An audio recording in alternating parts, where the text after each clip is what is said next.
सकलसहस्राय सर्वरोगनिवारणाय श्रीमहाविष्णवे नमः. நம்பிக்கை வையடா தாண்டவ கோனே நீ உன் மீது நம்பிக்கை வையடா தாண்டவ கோனே.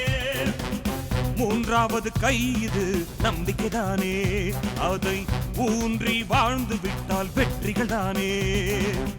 உள்ளத்தின் உயிர்மொழி நம்பிக்கைதானே, அதை ஊருக்கு சொல்லடா தாண்டவ கோனே தாண்டவ கோனே.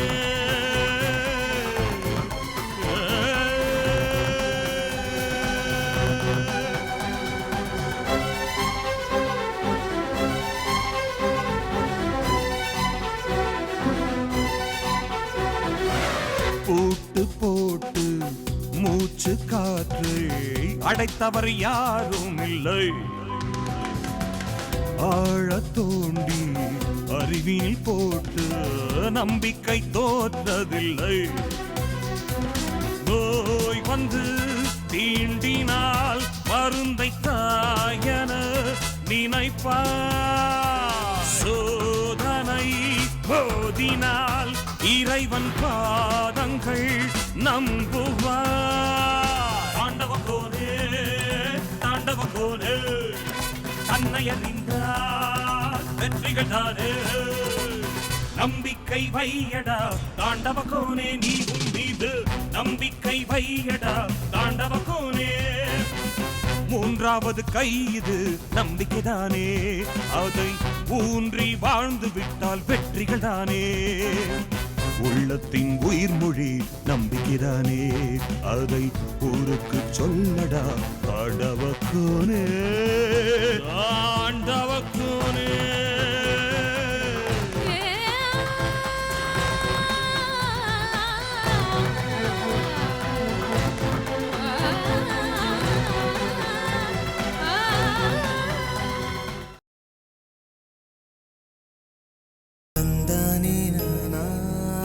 எந்த பேங்க் அக்கௌண்ட் நம்பர் உனக்கு வேணும்? RBS இல்ல நியூ ஜெர்சி நம்பரா? நான் இந்தியாவில் இருக்கேன், அதனால எல்லாத்தையும் நீயே பாத்துக்கிய ப்ளீஸ். என்னோட பீரோல பாஸ்புக் இருக்கு, உனக்கே தெரியும், எடுத்து பாத்துக்கிய. ஏன் வெட்டியா எனக்கு போன் பண்ற? ப்ளீஸ்மா, நான் சொல்றத புரிஞ்சுக்கோ. 1 வீக் ஆகும் நான் வரதுக்கு. லாயர் இன்னும் வரல. நான் தம்பி அக்கா எல்லாரும் அவருக்காக தான் வெயிட் பண்ணிட்டு இருக்கோம். லாயர் வந்தாதான் உயில்ல என்ன எழுதி இருக்குன்னு தெரியும். மனோஜ், கொஞ்சம் மெதுவா பேச. எனக்கு சவுண்ட் அலர்ஜி உனக்கு தெரியாதா? இப்பவே தலைவலி ஆரம்பிச்சிருச்சு. தம்பி திட்டுறான், அவனுக்கு சவுண்ட் அலர்ஜி. நீ போனை கட் பண்ணு, நான் அப்புறமா பேசுறேன்.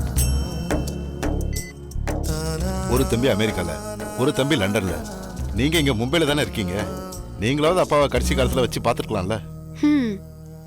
எங்க நானும் அப்படிதான் ஆசைப்பட்டேன். அப்பாக்கு அந்த மறதி வியாதி இருக்கிறதுனால மும்பைல எங்கேயாவது காணாம போயிட்டாருனா தம்பிங்க என்னதானே சொல்வாங்க. அந்த பயத்துல எங்க வீட்டுக்கார் வேணான்ட்டாரு. அக்கா வந்ததுல இருந்து வேலைக்கிட்ட அப்படி என்ன பேசிட்டு இருக்க?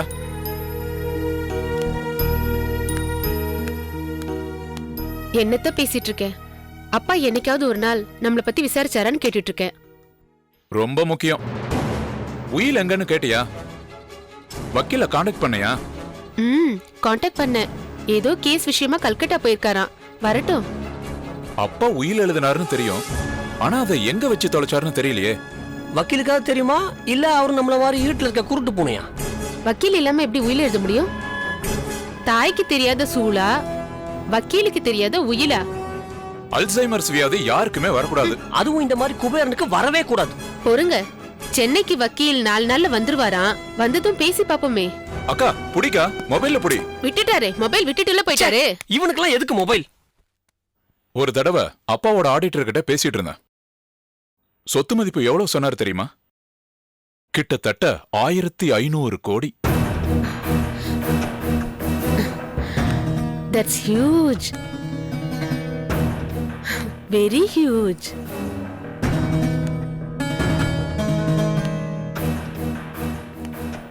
Very, very huge. 1500 divided by 3, 600 crores. தப்பா போட்டா. Each 500 crores. சரியா போட்டா. கையில கிடைச்சா 4 தலைமுறைக்கு உட்கார்ந்து ஹாயா வாழலாம். 500 crores. அவ்வளவு பணத்தை வச்சு நான் என்ன பண்ண போறேன்? உனக்கு வேண்டான்னா எனக்கு கொடுத்துறேன். 500 divided by 2 each 250 crores. Deal ஓகேவா? அடியேங்கிறதுக்கு பொண்டாட்டி இல்லையா, புள்ளைக்கு என்ன பேர் வைக்கலான்னு கேட்டானா. அந்த மாதிரி கதையல்ல இருக்கு. என் வீட்டுக்கார் தள்ளுங்க. இவன் ஏன்டா உள்ள போறான்? வீட்டுக்கு மூத்த மாப்பிள்ளையாச்சே, எவ்வளவு சொத்து இருக்கு, எப்போ கைக்கு வரும், இதெல்லாம் தெரிஞ்சுக்க வேணாம்? என்ன அவசரம் உனக்கு? 10 நாள் காரியம் நல்லபடியா முடிஞ்சது. ஓ அதுவா? லாயர் இன்னும் வரல, கான்டாக்ட் பண்ணவும் முடியல. பார்த்து பேசினது முடிஞ்சிடும். 1500 கோடிங்க. 1500. எஸ் 500 500 வரும். வரணும். ஏன் பறக்குறீங்க? நீங்க லீவ் எல்லாம் எடுத்துட்டு ஒன்னும் வர வேண்டாம். நானே இங்க இருந்து எல்லாத்தையும் முடிச்சிட்டு வரேன். நீ இப்ப எந்த கமிட்மெண்ட்டும் பண்ணிக்காதே. முதல்ல ஷேர் கைக்கு வரட்டும். நிச்சயமா நம்ம கைக்கு வரும். எதுக்கு அவசரப்படுற? பாஸ்டன்ல தனி வீடா வாங்கிடலாம். வித் காம்பவுண்டோட. வக்கீல பார்த்து பேசினதும் கால் பண்றேன். ஸ்ரீராமுக்கு எப்படி இருக்கு? காரை பார்த்து டிரைவ் பண்ண. மெயில் பாக்ஸை செக் பண்ணியா? என்னடி இது மேல நாய்ஸ்? என்னது? எதிர் வீட்டு நாயா? உள்ள போடி, கடிக்க போகுது. மேல வந்து கடிக்கிறதுக்குன்னு நாயை வளர்க்குறாங்க. என் வைஃப். ஹலோ சொல்லுடி. இப்ப இந்த கமிட்மெண்ட் பண்ணிக்காத. ஷேர் கைக்கு வரட்டும். லண்டன்லயே வீடு வாங்கிடுவோம். வித் காம்பவுண்டோட. வக்கீல பார்த்து பேசின உடனே முடிவு பண்ணிடலாம். Good morning madam. Good morning.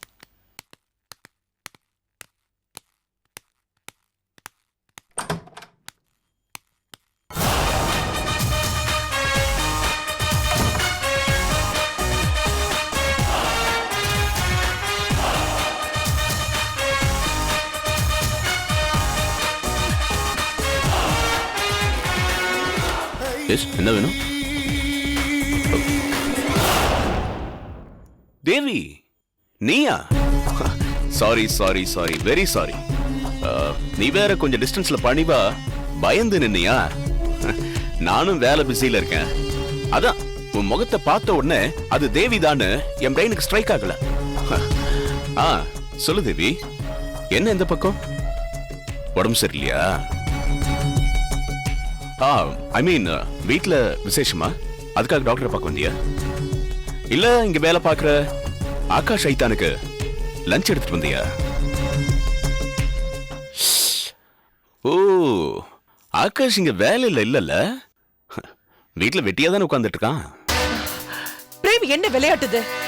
இது என்னோட சீட். முதல்ல இதுல இருந்து எழுந்திரி. இது இது உன் சீட்டா? இது இது எப்படி? இது சிஎஃப்ஓ சீட் ஆச்சு. நான் தானே சிஎஃப்ஓவா இருந்தேன். நடுவில் கொஞ்சம் உடம்பு முடியல. கம்ப்ளீட் ரெஸ்ட்ல கொஞ்ச நாள் இருக்க வேண்டிய நிலைமையில இருந்தேன். அதான் மணி அடிச்சா சோறு, முடி முளைச்சா மொட்டைன்னு கொஞ்ச நாள் டெல்லி தீகார் லாட்ஜில் இருந்தேன். செவுத்துல எரிஞ்ச பந்து திரும்ப எங்க வரும்? கைக்கு வரும். அதான் இங்க வந்துட்டேன். இதுல என்ன விளையாட்டு இருக்கு? செவுத்துல எரிஞ்ச பந்து திரும்ப எங்க வரும்? கைக்கு வரும். அதான் இங்க வந்துட்டேன். இதுல என்ன விளையாட்டு இருக்கு? உன்னை சிஎஃப்ஓ போஸ்ட்ல இருந்து என்னைக்கோ தூக்கி எறிஞ்சாச்சு. என்னையா? யாரு யார் யார் யார் யார்? டைரக்டர்ஸ் மீட்டிங்ல எல்லாரும் சேர்ந்து எடுத்த டிசிஷன். இதுல என்ன விளையாட்டுன்னு சொன்னியே? நீ சொன்ன இந்த மீட்டிங் தான் ரொம்ப விளையாட்டுத்தனமா இருக்கு. அந்த மீட்டிங் ஆக்சுவலா முறையா கூட்டப்பட்ட மீட்டிங்கே இல்ல. சோ அந்த மீட்டிங்ல எடுத்த முடிவு எப்படி செல்லுபடியாகும்? நான் ஜெயில இருந்தா என்ன, இல்லன்னா என்ன, முறையா எனக்கு இன்ஃபார்ம் பண்ணிருக்கணும். நான் ஜெயில இருந்தாலும் I am one of the directors and CFO. எதுவா இருந்தாலும் எனக்கு முறையா இன்ஃபார்ம் பண்ணணும்னு சட்டத்துல இருக்கு. ஆனா இந்த ஆப்சன்ஸ் ஆஃப் CFO புது CFO-வை எலெக்ட் பண்ணலான்னு சட்டம் இருக்கு. அப்படி இந்த புது சிஎஃப்ஓ எலெக்ட் ஆயிருந்தால் அப்பவாவது பழைய சிஎஃப்ஓக்கு இன்ஃபார்ம் பண்ணிருக்கணும். பண்ணல. சோ ஆக மொத்தத்துல எதுவுமே இங்க சட்டப்படி நடக்கல. No frame. எல்லா ஃபார்மாலிட்டிஸ் படி தான் நான் சிஎஃப்ஓ ஆயிருக்கேன். Look at the name board. Devi Akash MBA CFO. ஓ, அப்போ இந்த மாதிரி ஒரு நேம் பிளேட் ரெடி பண்ணிட்டா சட்டப்படி யார் வேணாலும் சிஎஃப்ஓ ஆயிடலாமா? யார் வேணாலும் சிஎஃப்ஓ ஆயிடலாமா? Okay, now look at this board. Prem Kumar MBA CFO. இப்ப சட்டப்படி நான் தான் சிஎஃப்ஓ, ரைட்? ஏய், டோன்ட் வேஸ்ட் மை டைம். எனக்கு நிறைய வேலை இருக்கு. செக்ல எல்லாம் சைன் பண்ணும். Just get out. ஏய், டோன்ட் வேஸ்ட் மை டைம். நான் சைன் பண்றேன், நான் அக்ரிமெண்ட் சைன் பண்றேன். நீ கிளம்பு, நிறைய வேலை இருக்கு. ப்ளீஸ் கோ கோ கோ. கிளம்பு கிளம்பு கிளம்பு. அவுட்.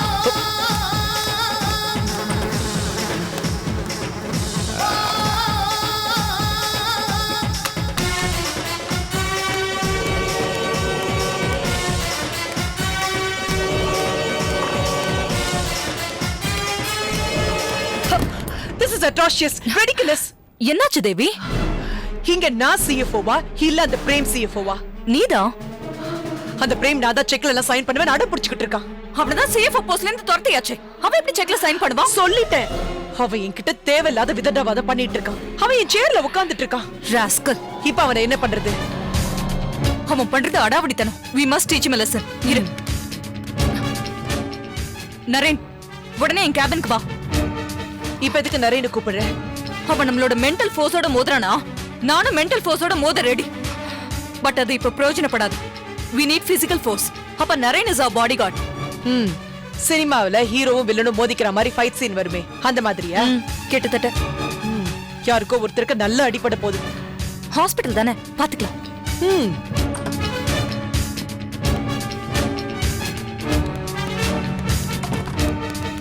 ஏய், மரியாதை வெளியே போ. ஹலோ எம்டி சார், வணக்கம் வணக்கம், வாங்க வாங்க. இப்ப நீ இந்த சேர்ல இருந்து எந்திரிக்க போறியா இல்லையா? ஹலோ சேர்பர்சன் மேடம், வணக்கம் வணக்கம், வாங்க வாங்க. என்ன தேவி மேடம், சப்போர்ட்டுக்கு ரெண்டு பெரிய தலையை கூட்டு வந்திருக்கீங்க. இப்ப சிஎஃப்ஓ நீ இல்லடா, சட்டப்பூர்வமா தேவி பிரசாத் தான் சிஎஃப்ஓ. ஆஹா, மரியாதையா நீ வெளியே போறியா இல்ல செக்யூரிட்டியை கூப்பிட்டுமா? நான் போக மாட்டேன். இவன் என்ன சொன்னாலும் கேட்க மாட்டான். You call the security. MD sir, chairperson சொல்லிட்டாங்க, செக்யூரிட்டியை கூப்பிடுங்க.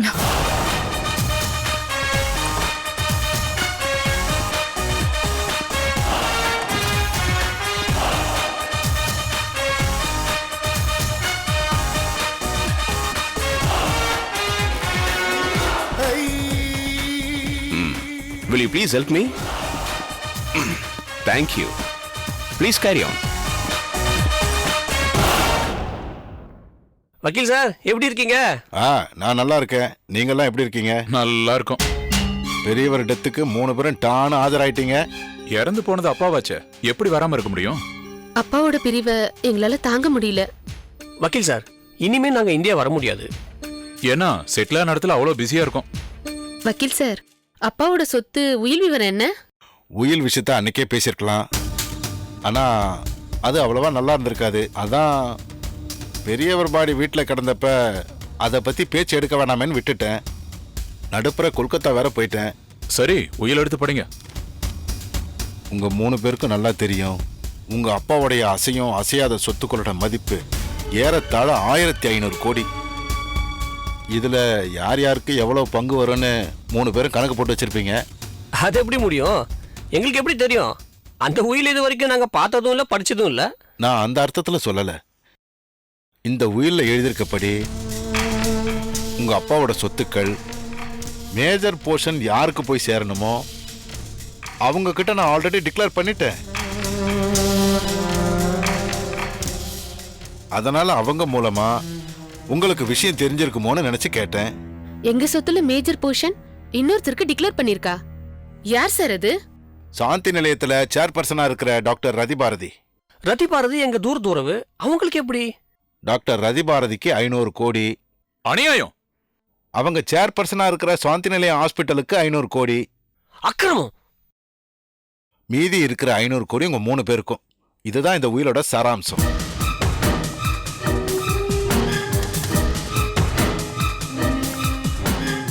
500 கோடியை உங்க 3 பேருக்கும் பிரிச்சு எழுதியிருக்காரு. உயில படிக்கிறேன், கேட்டுக்கங்க.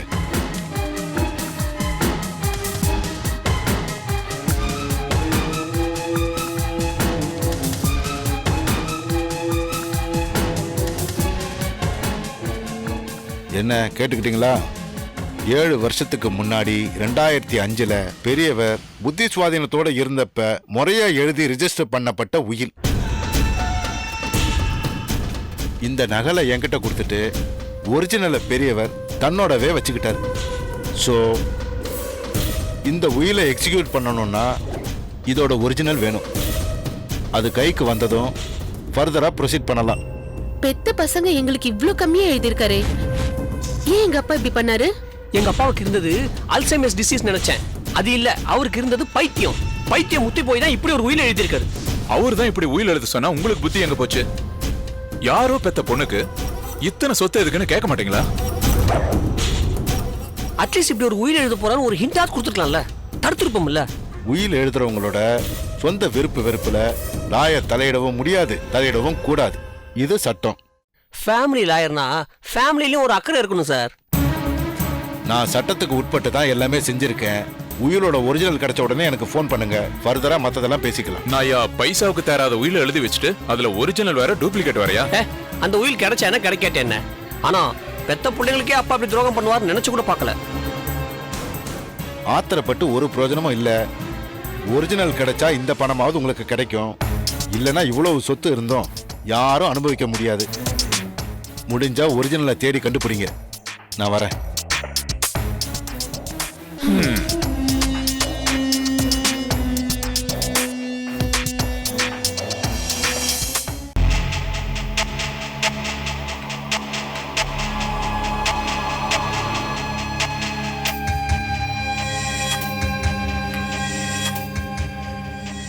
இந்த பிரேம்குமார் பழைய பிரேம்குமார். என்ன ஒரு திமிர் இருந்தா என்னோட சிஎஃப்ஓ சீட்ல உட்கார்ந்துகிட்டு எழுந்திருக்க மட்டன் பிடிவாதம் பிடிப்பான். உன்னை கவனிச்சிங்களா சத்யா? அவனோட வழக்கமான நிதானம், கூல் நேச்சர் இதெல்லாம் எங்க போச்சுன்னே தெரியல. ஆமா மேடம், அவர் கொஞ்சம் நர்வஸா தான் இருக்காரு. உயில் மூலமா ரதிக்கு பணம் வந்துரும். அதனால அவனுக்கு 250 கோடி கொடுத்து கல்தா கொடுத்துருவாங்களோன்ற பயம் அவனுக்கு. அந்த பயத்துல உறைஞ்சி கிடக்குறான். அதனாலதான் சிஎஃப் போஸ்ட் தனக்கு வேணும்னு அவர் பிடிவாதம் பிடிக்கிறார் போல இருக்கு. உடனே போர்டு கூட்டி ஆர்டர்ஸ் ரிவோக் பண்ணுவோன்னு நினைச்சிருப்பான். அவன் நினைப்புல மண்ணை போட்டுட்டோம். செக்யூரிட்டிஸ் தம் மேல கை வைக்க விடலாம தோர மரியாதையா எழுந்து ஒன்னும் நடக்காத மாதிரி அப்படியே வெளியே போயிட்டான். ராஸ்கல். ஹாஸ்பிட்டல் ஸ்டாஃப்ஸ், பேஷண்ட்ஸ் அத்தனை பேரும் கூடி நின்னு வேடிக்கை பார்த்தாங்க. அசரலாவ மானரோஷம் இல்லாத மானகட்ட ஜன்மம். பிரேம் ஒரு கிரிமினல் சார். இது அவனுக்கு ஒரு பெரிய இன்சல்ட். இதை அவன் மறக்க மாட்டான். ஏதாவது பண்ணுவான், பதிலுக்கு பழி வாங்குவான். பாத்துக்கிட்டே இருங்களேன். பயம் நம்ம சத்யா ஒருத்தர் போதும். அவனுக்கே அந்த ஐடியா இல்லைன்னா கூட இவர் பிரேமுக்கு ரிமைண்டர் அனுப்பி ஆக்ஷன் எடுக்க சொல்லுவார் போல். அவன் வன்முறையில இறங்கினானா சுலபமா சமாளிச்சிடலாம். சிரிச்சுக்கிட்டே கழுத்து இருக்கிறான் பாருங்க, அத சமாளிக்கிறது தான் ரொம்ப கஷ்டம். தன்னை மேன் ஹேண்டில் பண்ண வச்சு வெளியே அனுப்பிட்டாங்க அப்படின்னு போலீஸ்க்கு கம்ப்ளைண்ட் கொடுப்பாங்க. அதுக்கு முன்னாடி நாம கொடுத்துட்டா என்ன? அதுக்கு அவசியமே இல்ல மேடம். அவ தலையை தொங்க போட்டுக்கிட்டு நடந்து போறத நம்ம ஆளுங்க மொபைல்ல போட்டோ எடுத்திருக்காங்க. அப்படின்னா செக்யூரிட்டி வெளியே தூக்கி போட்டாங்கன்னு டெஃபினட்டா நம்ம மேல கம்ப்ளைண்ட் கொடுக்க முடியாது. அப்படியே கொடுத்தாரு வச்சுக்கோங்க, நம்ம கிட்ட செல்போன் எடுத்து ப்ரூஃப் இருக்கு, அதை காட்டிட்டு போவோம். பிரேம் போலீஸ்க்கு போவான்னு எனக்கு தோணல. ஆமா, அவன் போலீஸ் அவாய்ட் பண்ணுவான். ஆனா மத்த டைரக்டர்ஸ் அப்ரோச் பண்ணி ஒரு டைரக்டரான எனக்கு இவ்ளோ பெரிய அவமானம் நடந்துடுச்சுன்னு அவங்களோட அனுதாபத்தை திரட்டுவான். அதுக்குள்ள போர்ட் மெம்பர்ஸ் எல்லாரையும் காண்டாக்ட் பண்ணி நான் விஷயத்தை கன்வே பண்ணிடுறேன். அவன் இங்க சிஎஃப்ஓவா கண்டினியூ பண்றதுனால அவனுக்கு நிறைய ஆதாயங்கள் இருக்கு மேடம். அதனாலதான் மறுபடியும் எப்படியாவது விட்டு எடுத்து பிடிக்கணுமே ட்ரை பண்றான். எஸ், கார்கில் வார்ல இந்தியா கிட்ட இழந்த இடத்தை பாகிஸ்தான் மறுபடியும் பிடிக்க ட்ரை பண்ற மாதிரி. அதான் அவனோட திட்டம்னா அப்ப நம்ம லட்சியம் பிரேம சிஎஃப்ஓவா ஆக விடக்கூடாது. Yes madam. அவனை இனிமே உள்ள அலோவ் பண்ணக்கூடாதுன்னு செக்யூரிட்டி கிட்ட சொல்லிடலாம். What you say? அவன் போர்டுல ஒருத்தன். Let's not forget that. அவன் அதை வச்சு சமாளிப்பான். பத்ம வியூகத்துல மாட்டிக்கிட்டு இருக்க மாதிரி நம்ம எல்லாரும் பிரேம் வியூகத்துல மாட்டிக்கிட்டு இருக்கோம். துப்பாக்கி எடுத்துட்டு போய் அவன் பொட்டுல சுட்டு ஜெயிலுக்கு போலான்னு தோணுது. Anybody ready for this? Seriously I am ready. நான் ரெடி. நீங்களாம் விளையாட்டா பேசிட்டு இருக்கீங்க. நான் சீரியஸாவே சொல்றேன். அவனால எனக்கு கால் போச்சு. ஏன் உயிரே போனாலும் சரி பிரேம் கதையை நான் க்ளோஸ் பண்றேன். என்ன ரதி, நீ ரெடியா? அவனை சுட ஒரு புல்லட் போதும். ஆனா எக்ஸ்ட்ராவா 2 புல்லட் இருக்கு. அடிஷனலா நான் எதுக்கு? ஓகே, சேர்பர்சனோட ஃபைனல் வேர்ட். பிரேமோட ரியாக்ஷன்ஸ் எப்படி இருக்கும்னு நான் சிலதை நோட் பண்ணி வச்சிருக்கேன். நம்பர் 1, அவனை சிஎஃப்ஓ போஸ்ட்ல இருந்து இந்த சூழ்நிலையில விலக்குனது செல்லாதுன்னு அவன் சாந்தி நிலையத்து மேல கேஸ் போடலாம்.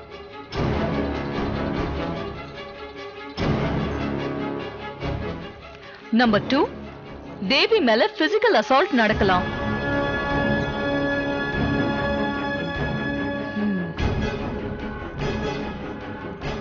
நம்பர் 3, இன்னும் சில நாட்கள்ல ஹாஸ்பிட்டல் மேலயும் ரெசிடென்ஸ்லயும் ப்ராப்பர்ட்டி டேமேஜ் நடக்கலாம். Number 4, nothing at all.